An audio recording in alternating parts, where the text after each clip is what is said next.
बुलढाणा जिल्ह्यातील आवार गावात 2 गटांमध्ये राडा झाला। डीजे वाजवण्यावरून वाद झाल्यामुळे दोन्ही गटात तुफान दगडफेक झाली। दगडफेकीच्या घटनेत 3 जण गंभीर जखमी झाले। या प्रकरणी 18 जणांना पोलिसांनी ताब्यात घेतले आहे। तुकाराम महाराजांच्या बीज सोहळ्यानिमित्ताने जिल्हाधिकाऱ्यांनी महत्त्वाचा आदेश दिला। इंद्रायणी नदीचं पाणी पिण्यास जिल्हाधिकाऱ्यांनी मनाई आदेश जारी केले। 2 दिवसांपूर्वी मोशी गावात 2 टोळक्यांच्या वादात वाहनांची तोडफोड करण्यात आली होती। या प्रकरणी आता भोसरी एमआयडीसी पोलिसांनी 9 जणांना अटक करत त्यांनी ज्या ठिकाणी ही तोडफोड केली होती त्या परिसरातून धिंड काढली। पुण्यातील नरे आंबेगाव परिसरात दहशत माजवत राडा घालणाऱ्या आरोपींची आंबेगाव पोलिसांच्या पथकाने धिंड काढली। आरोपींना पायावरती चालवत त्यांनी ज्या ठिकाणी दहशत माजवली तिकडून त्यांची धिंड काढण्यात आली। ठाणे पालिकेतील 337 कोटींच्या व्यवहारावरती भाजप आमदार संजय केळकरांनी सवाल उपस्थित केलाय। 5 वर्षात लेखापरीक्षण झालं नसल्याचा दावा केळकरांनी केलाय, तर कोणताही गैरव्यवहार झालेला नाही असं स्पष्टीकरण म्हस्केंनी दिलंय।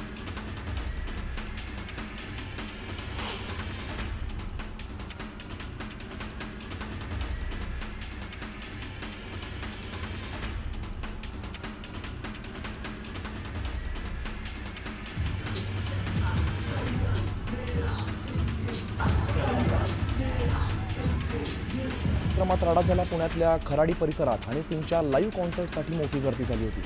गर्दीला नियंत्रणात आणण्यासाठी पोलिसांना लाठीचार्ज करावा लागला। बीड पोलिसांनी तृप्ती देसाईंना नोटीस बजावली आहे। वाल्मिक कराड प्रकरणी देसाईंनी बीड पोलिसांवरती आरोप केले होते। या आरोपांसंदर्भात पुरावे घेऊन येण्यासाठी पोलिसांनी नोटीस पाठवली।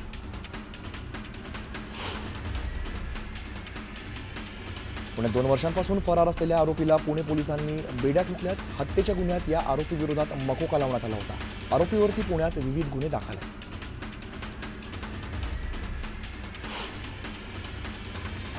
सतीश उर्फ खोक्या भोसलेच्या घरावरती वन विभागाने कारवाई केल्यानंतर अज्ञातांनी खोक्याचं घर जाळलं। त्यानंतर खोक्याच्या कुटुंबाने आक्रोश करत तोंड बांधून आलेल्या लोकांनी मारहाण करून मग घर जाळलं असा आरोप केलाय। हल्लेखोरांना अटक करून मुख्यमंत्र्यांनी न्याय मिळवून द्यावा अशी मागणी खोक्याच्या कुटुंबाने केली। जळगावच्या सुवर्णनगरीत सोन्याचे दर 90,000च्या पार गेलेत। सोन्याचे दर वाढल्यामुळे लग्नसराईत ग्राहकांचं बजेट कोलमडले। अवघ्या 3ऱ्याच महिन्यात सोन्याने हा उच्चांक गाठला। संतोष देशमुख हत्या प्रकरणातील निलंबित पोलीस अधिकाऱ्यांसोबत या प्रकरणाची सुनावणी करणारे जिल्हा आणि सत्र न्यायालयाचे न्यायाधीश सुधीर भाजीपाले यांनी धुळवड साजरी केली। न्यायाधीशांचं वागणं कितपत योग्य आहे असा सवाल अंजली दमानी यांनी उपस्थित केला। 100 दिवसांच्या आत आणखीन एका मंत्र्याचा राजीनामा होईल असा दावा काँग्रेस नेत्या यशोमती ठाकूर यांनी केला। सरकार केवळ जातीय दंगली भडकवण्याचं काम करते असा आरोप त्यांनी केला। देशातील सध्याच्या धार्मिक उन्मादावरती खासदार संजय राऊत यांनी कठोर टीका केली आहे। देशात होळीला मशिदी झाकून ठेवण्याची त्यावरती आच्छादन टाकण्याची वेळ आली आहे। हा संकुचितपणा देशाला आणि धर्माला परवडणारा नाही। देशाचा माहोल बिघडलाय असा आरोप राऊतांनी केला। काँग्रेस नेते नाना पटोलेंनी उपमुख्यमंत्री एकनाथ शिंदे आणि उपमुख्यमंत्री अजित पवार यांना थेट मुख्यमंत्री पदाची ऑफर दिली। आमच्याकडे या, आम्ही तुम्हाला पाठिंबा देऊ असं नाना पटोले यांनी म्हटलंय।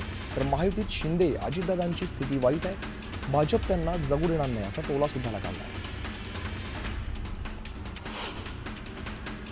नाना पटोलेंची ऑफर महायुतीत कोणी मान्य करत नाही। विरोधी पक्षनेता म्हणून त्यांनी सरकारला चांगल्या सूचना द्याव्यात अशी प्रतिक्रिया चंद्रशेखर बावनकुळे यांनी दिली। खासदार सुप्रिया सुळेंनी मुख्यमंत्री आणि नितेश राणेंवरती निशाणा साधला। नितेश राणे मुख्यमंत्र्यांचंच ऐकत नाही तर आपण काय बोलणार असा टोला सुळेंनी लगावला। महिलांवरती कुठे अन्याय अत्याचार होत असेल तर आरोपी कोणी असो कायद्याच्या चौकटीत राहून आरोपीवरती कारवाई केली जाईल अशी प्रतिक्रिया रुपाली चाकणकरांनी दिली।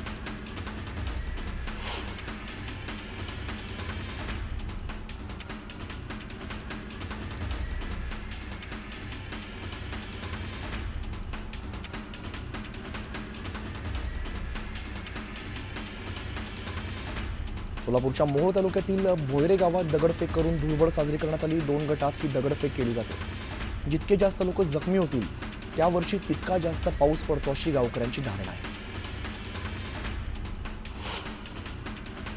रत्नागिरी जिल्ह्यातल्या वरणे इथली श्रीदेवी काळकाई मंदिरात उत्सवाला सुरुवात झाली आहे. पौर्णिमेच्या दिवशी देवीचा होम झाल्यानंतर काळकाई मातेला पोलिसांकडून सलामी देण्यात आली. मंदिराच्या आवारात देवीची पालखी नाचवण्यासाठी भक्तांनी मोठी गर्दी केली.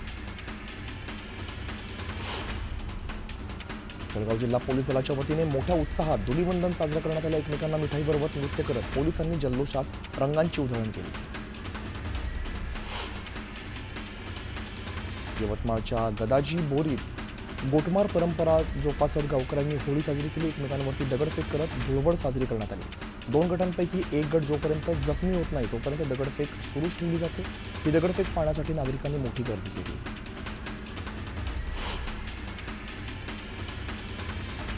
डोंबिवलीच्या खोणी पलावा इकडे नागरिकांनी उत्साहात धुळवड साजरी केली. रेन डान्स करत नागरिकांनी धुलीवंदनाचा आनंद लुटला. रत्नागिरी जिल्ह्यातील गुहागरची संस्कृती असलेल्या कोकणचे खोळे विरारमध्ये अवतरले. विरारकरांनी संकासूर आणि गोमूचं विधिवत औक्षण करत पूजा केली आणि आपली गाऱ्हाणं मांडलेली.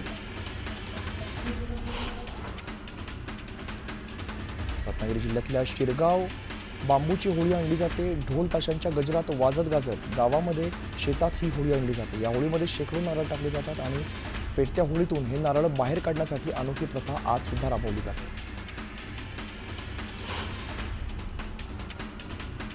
खेडचं ग्रामदैवत पाथरजाई देवीची सहान भरण्यासाठी शेकडो महिलांनी गर्दी केली.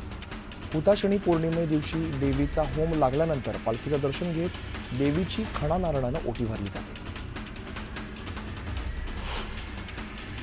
अक्कलकोट तालुक्यामध्ये जिवंत व्यक्तीची प्रेतयात्रा काढत धुळवड साजरी करण्याची परंपरा आहे. अशीच प्रेतयात्रा काढत मोगळी गावामध्ये धुळवड साजरी करण्यात आली. या उत्सवात नागरिकांनी मोठ्या संख्येने सहभाग घेतला. धुळवडी निमित्ताने नाशिकमध्ये दाजिबा वीरची मिरवणूक काढण्यात आली. 300 वर्षांची परंपरा असलेल्या या मिरवणुकीत शेकडो नागरिकांनी सहभाग घेतला.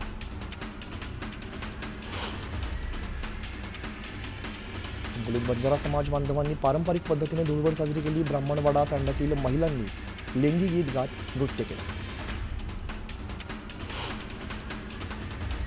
जालन्यात धुलीवंदनानिमित्ताने 136 वर्षांची परंपरा असलेली हत्ती रिसाल मिरवणूक काढण्यात आली. या मिरवणुकीमध्ये हत्तीवरती बसून राजाची प्रतिकात्मक मिरवणूक काढली जाते. खासदार कल्याण काळेंनी मिरवणुकीत सहभाग घेत डफड्याच्या तालावरती ठेका धरला. वाशिमच्या बंजारा तांड्यामध्ये धुळवडीचा उत्साह दिसून आला. डफडे आणि डीजेच्या तालावरती ठेका धरत बंजारा बांधवांनी आनंद साजरा केला.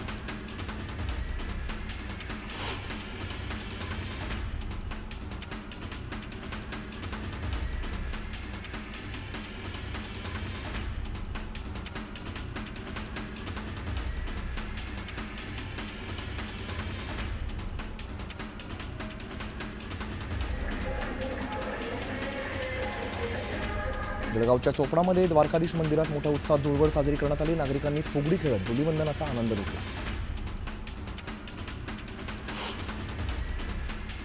जळगावच्या यावलमधील श्री क्षेत्र मनुदेवी मंदिरात धुळवड साजरी करण्यात आली. रंगांची उधळण करत भाविकांनी धुलीवंदनाचा आनंद लुटला. कोकणातील कोळी बांधवांमध्ये धुलीवंदनाचा उत्साह दिसून आला. कोळी बांधवांनी सहकुटुंब बोटीची पूजा करत धुळवड साजरी केली. पारंपरिक नृत्यावरती ठेका धरत धुलीवंदनाचा आनंद लुटला. पिंपरी चिंचवडमध्ये दृष्टीबाधित बांधवांनी रंगोत्सव साजरा केला. ज्यांना डोळे आहेत त्यांनी डोळ्याची काळजी घ्यावी. लहान मुलांनी मोबाईलचा अतिवापर टाळावा असा संदेश सुद्धा यावेळेला दिला. मुक्ताईनगरमध्ये खडसे कुटुंबाने धुळवड साजरी केली. राज्यातील सध्याचं सामाजिक आणि राजकीय चित्र भीषण आहे. होळीमध्ये सर्व वाईट गोष्टी जळून खाक होऊन वातावरण निर्मळ व्हावं अशी अपेक्षा ज्येष्ठ नेते एकनाथ खडसेंनी व्यक्त केली. होळीनिमित्त आयोजित बंजारा समाजाच्या पारंपरिक उत्सवात आमदार श्वेता महालेंनी सहभाग घेतला. बंजारा वेशभूषा धारण करत महाले उत्सवात सहभागी झाले. यावेळेला बंजारा नृत्य करत त्यांनी होळीचा आनंद लुटला. राज्यात विरोधक शिल्लक नाहीत. जे थोडेफार आहेत त्यांनी 5 वर्ष आता आराम करावा आणि सरकारला चांगल्या सूचना द्याव्यात असा टोला गिरीश महाजनांनी लगावला. मंत्री महाजनांनी जामनेर इथे निवासस्थानी सहकुटुंब धुळवड साजरी केली. रंगांची उधळण करत महाजनांनी धुलीवंदनाचा आनंद लुटला. भाजप आमदार प्रताप अडसर यांनी बच्चे कंपनीसोबत होळी साजरी केली. यावेळेला लहान मुलांनी अडसर यांना रंग लावत धुळवडीचा आनंद लुटला. माजी पर्यावरण मंत्री रामदास कदमांनी आपल्या गावी कुटुंबासोबत धुळवड साजरी केली. यावेळी त्यांनी सर्व कोकणवासियांना शुभेच्छा दिल्या. विदर्भातील तापमानात मोठी वाढ झाली आहे. विदर्भातील तापमान 41 अंशांवरती गेले. वर्धा, अमरावतीसह नागपूरला उष्णतेचा येलो अलर्ट देण्यात आला. साई भक्तांना मूळ किमतीच्या 10 पट अधिक किमतीत साहित्य विकणाऱ्या 3 दुकानदारांवरती शिर्डी नगरपालिकेने कारवाई केली आहे. या दुकानांना पालिकेने टाळं ठोकले. दरम्यान या संदर्भात फसवणुकीचा गुन्हा दाखल केला. धाराशिव जिल्ह्यात तापमानाचा पारा वाढतोय. जिल्ह्यातील तापमान 30 अंशांवरती पोहोचलं आहे. हे तापमान आणखीन वाढणार असल्याचा अंदाज हवामान विभागानं वर्तवला आहे. हिंगोली शहरातील डिव्हायडरवरती सुशोभीकरणासाठी पुतळे बसवण्यात आले होते. मात्र अज्ञात व्यक्तीकडून या पुतळ्यांची तोडफोड करण्यात आली. या तोडफोडीमुळे नगर परिषदेचं मोठं नुकसान झालं आहे.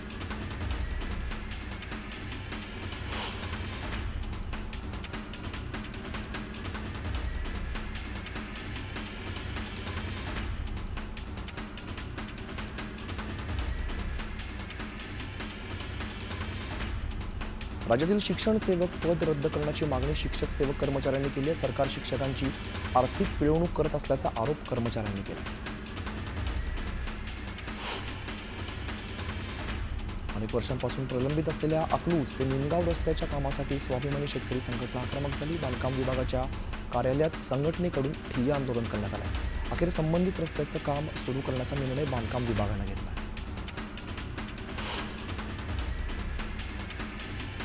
सातारा जिल्ह्यातील बावधनचे बगाड प्रचलित आहे. लाखो भाविकांचं श्रद्धास्थान असलेल्या बावधनच्या मान यावर्षी अजित ननावरे यांना मिळालेला आहे.